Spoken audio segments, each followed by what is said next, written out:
Hello students, कैसे हैं आप सब। आशा करती हूँ आप बहुत ही अच्छे होंगे। और मैं मीता सिंह रुचि क्लास 71 में आपका फिर से बहुत बहुत स्वागत है। तो आज हम है ना क्लास 10 के लिए साइंस का मैं आपके लिए एक टॉपिक लाई हूँ जो हमारे एग्जाम में बहुत ज्यादा आता है। यानी कि आपको मैं भी बताऊंगी कितने कितने पेपरों में आ चुका है और इस बार भी आने की उसकी पूरी उम्मीद है। तो चलिए देख लेते हैं क्या लाई हूँ मैं आपके लिए। आएगा ठीक है। विज्ञान क्या हमारा है और इसमें क्या है निकटदर्शी दोष। तो देखिए निकटदर्शी दोष ये हमारे कौन से पेपर में आने वाला है, यानी कौन कौन से ईयर में आता है। तो देखिए 2024 में, 19 में, 17 में, 2008 में, 2007 में, 2006 में, 22 में, 15 में और 2016 में। तो देखिएगा कितना इंपोर्टेंट है निकटदर्शी दोष हमारा। दूरदर्शी दोष चाहे आपका शॉर्ट क्वेश्चन हो, वेरी शॉर्ट हो, लॉन्ग में आपको देखने के लिए मिल ही जाता है। तो इसका ये लॉन्ग क्वेश्चन है, अच्छे से आपको डिटेल में मैं समझाऊंगी। अगर आ गया तो आपको इसके फुल मार्क्स मिलने चाहिए। आएगा ठीक है। निकटदर्शी दोष क्या होता है, सबसे पहले जानते हैं इसकी डेफिनेशन क्या है। तो इस दोष से पीड़ित मनुष्य को पास की वस्तुएं तो स्पष्ट दिखाई देती है, लेकिन क्या होते हैं दूर की वस्तुएं उन्हें स्पष्ट दिखाई नहीं देती। पहली बात यही है कि निकटदर्शी दोष क्या है। इससे दोष से पीड़ित व्यक्ति को पास की वस्तुएं स्पष्ट दिखाई देती है, परंतु एक निश्चित दूरी से आगे, मान लीजिए से कोई डिस्टेंस है, इतना दिखाई देगी, उसके बाद आपको ब्लर होना दिखाई देगा, यानी कि आपको एग्जैक्टली क्लियर नहीं दिखाई देगा। तो क्या कहा है, दूरी से आगे वस्तु स्पष्ट दिखाई नहीं देती, निश्चित दूरी से आगे कोई वस्तु स्पष्ट दिखाई नहीं देती। अतः नेत्र का दूर बिंदु अनंत परिणय होकर पास आ जाता है। कैसे आ जाता है पास, देखिएगा।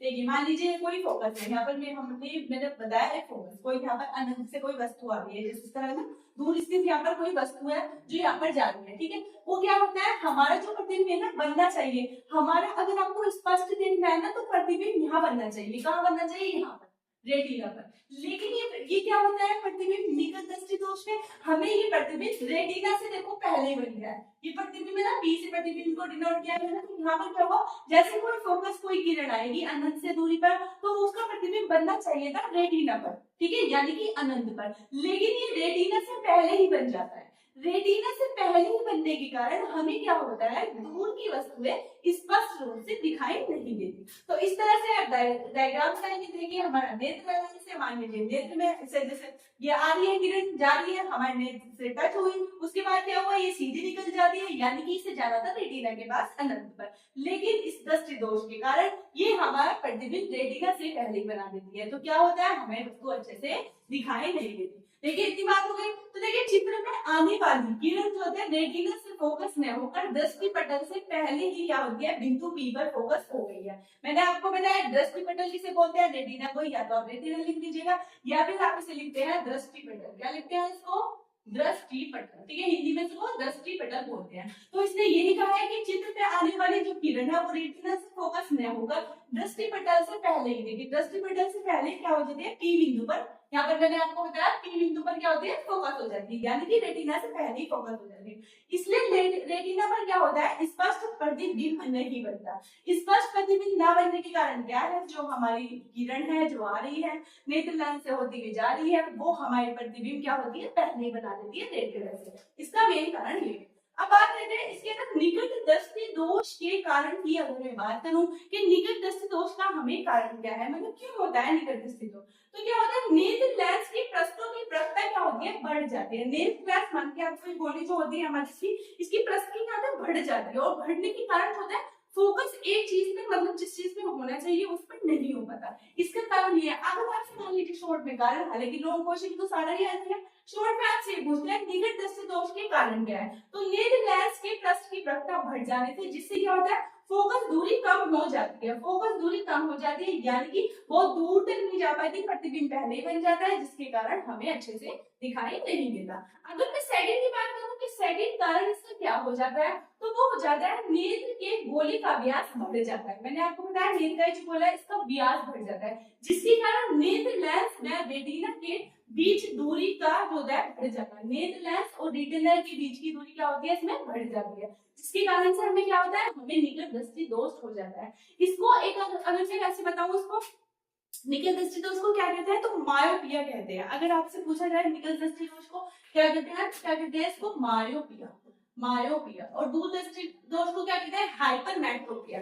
जब मैं आपको दूरदृष्टि दोष बताऊंगी तो उसके बारे में भी डिटेल में बताऊंगी। तो अब बात करते हैं बीच की दूरी का घट जाना हो गया। अब देखिए अगर ये तो बात होगी, कारण भी मैंने आपको बता दिया। अब निवारण कैसे हो, यानी कि अगर हमें अपनी दृष्टि ठीक करनी है, निकट दृष्टि दोष को हमें ठीक करना है, तो उसके लिए हमें करना क्या होगा। तो चलिए देख लेते हैं। देखिए इस प्रकार के दोषों को दूर करने के लिए एक ऐसे अवतल लेंस का प्रयोग, यानी कि मेन चीज क्या निकल के आई, अगर आपको निकट दृष्टि दोष सही करना है तो हमें कौन से लेंस का यूज करना है, यहाँ पर हमें करना पड़ेगा अवतल लेंस का यूज। तो देखिए इसमें बताया गया है एक ऐसे अवतल लेंस का प्रयोग करते हैं कि क्या होता है, अनंत से चलने वाली किरण, अनंत से चलने वाली, देखिए यहाँ पर दूसरे सेकंड इसमें बताया है ये अनंत से कोई दूर स्थित अनंत वस्तु से ना चलने वाली किरण क्या होती है, चलने वाली किरण अवतल लेंस से अपवर्तित, अपवर्तन के पश्चात नेत्र के दूर स्थित बिंदु F से आधी हुई क्या होती है, प्रतीत होती है। यानी कि अगर हम ये अवतल लेंस लगा देते हैं तो जो प्रतिबिंब हमारा पहले बन गया था, अब क्या होगा, ये प्रतिबिंब हमारा रेटिना पर ही बनाएगा। और जब आपको पता है अनंत पर यानी कि प्रतिबिंब रेटिना पर ही बनेगा, तो हमें चीजें, हमें वस्तु अच्छे से क्लियर यानी कि साफ रूप से दिखाई देंगी। तो इससे यही रहा है कि इसके पश्चात नेत्र की फोकस आती है, प्रतीत होती है। इससे ये किरण नेत्र द्वारा अपवर्तित होकर रेटिना के पीत बिंदु, यानी कि रेटिना के पीत बिंदु किसको बोल रहे हैं, पीत बिंदु यानी आर को, आर पर क्या होती है, मिल जाती है। इस अवतल लेंस के कारण से क्या होती है, ये हमें क्या मिलती है, आर पर मिलती है, आर पर मिलती है, जिसके कारण हमें क्या होता है, स्पष्ट दिखाई देता है। तो और अनंत पर रखी वस्तु का प्रतिबिंब रेटिना पर स्पष्ट बन जाता है, जिसके कारण क्या होता है, जिसके कारण हमें वस्तु दिखाई देती है। यानी कि देखिए इसमें क्या बताया गया है कि अगर निकट दृष्टि दोष है तो उसमें क्या होगा, निकट की वस्तु स्पष्ट दिखाई देगी, लेकिन एक निश्चित दूरी से दूर की वस्तु आपको स्पष्ट दिखाई नहीं देगी। और वो क्यों नहीं दिखाई देगी, क्योंकि जो हमारा, मान लीजिए अनंत पर कोई वस्तु रखी है, कोई किरण हमने यहाँ पर डाली है, तो वो जो क्या होता है, प्रतिबिंब हमारा रेटिना से ही पहले बन जाएगा। यानी कि रेटिना से पहले बनने के कारण क्या होगा, हमें वस्तु स्पष्ट नहीं दिखाई देगी। और वस्तु स्पष्ट दिखाई कब देती है, जब हमारा प्रतिबिंब रेटिना पर बनता है, तब हमें वस्तु स्पष्ट दिखाई देती है। अब इसके निवारण के लिए हमें करना क्या है, इसमें क्या हो जाता है, वक्रता बढ़ जाती है, जिससे क्या होता है, फोकस दूरी हमारी कम हो जाती है, या बीच की दूरी, नेत्र के गोले का व्यास बढ़ जाता है, अतः नेत्र लेंस में रेटिना के बीच की दूरी हमारी बढ़ जाती है, इसका कारण ये होता है। अब निवारण के लिए मैंने आपको बताया है, इसके लिए हम अवतल लेंस का यूज करेंगे। यानी कि इससे क्या हो जाएगा, इससे जो अनंत वाली आने वाली हमारी किरण है, ये क्या करेगी, ये जो हमारा नेत्र लेंस है, हमारी जो बनेगा यहाँ पर प्रतिबिंब, यानी कि प्रतिबिंब यहाँ पर बनेगा, वो क्या बनेगा, हमारा रेटिना पर ही बनेगा, जिसके कारण हमें स्पष्ट वस्तु दिखाई देगी। यहाँ पर स्पष्ट इसलिए थी क्योंकि रेटिना से पहले बनता है। तो ये था हमारा यहाँ पर निकट दृष्टि दोष। तो प्लीज बताइएगा आपको समझ में आया ना अच्छे से, और मुझे कमेंट्स कीजिएगा। और मैं आपके नेक्स्ट वीडियो में अब मैं आपके लिए लाऊंगी दूर दृष्टि दोष, क्योंकि दोनों ही बहुत ज्यादा इम्पोर्टेंट है, दोनों ही एग्जाम में बहुत ज्यादा आते हैं। तो प्लीज बताइएगा आपको क्लास कैसी लगी। Thank you.